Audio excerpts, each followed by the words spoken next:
மர்ம நபர் திட்டிச் சென்றார். சூலூர் அருகே பட்டணத்தில் வசிப்பவர் செந்தில், வயது 40.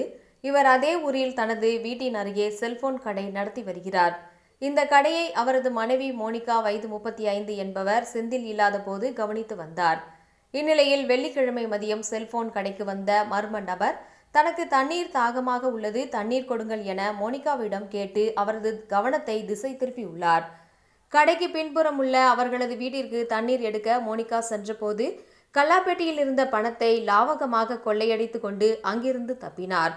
தண்ணீர் எடுத்து வந்து பார்த்த மோனிகா அங்கிருந்த நபரை காணாத போது தேடியுள்ளார். பின்னர் தனது கடையின் கல்லாப்பெட்டியை திறந்து பார்த்தபோது அதிலிருந்த 60,000 ரூபாய் பணத்தை காணவில்லை என அதிர்ந்து தனது கணவர் செந்திலுக்கு தகவல் தெரிவித்தார். செந்தில் உடனடியாக செல்போன் கடைக்கு வந்து அங்கிருந்து கண்காணிப்பு கேமராவை பார்த்தபோது அதில் தண்ணீர் கேட்ட அந்த இளைஞர் பணத்தை திருடி செல்வது பதிவாகி இருந்தது தெரிய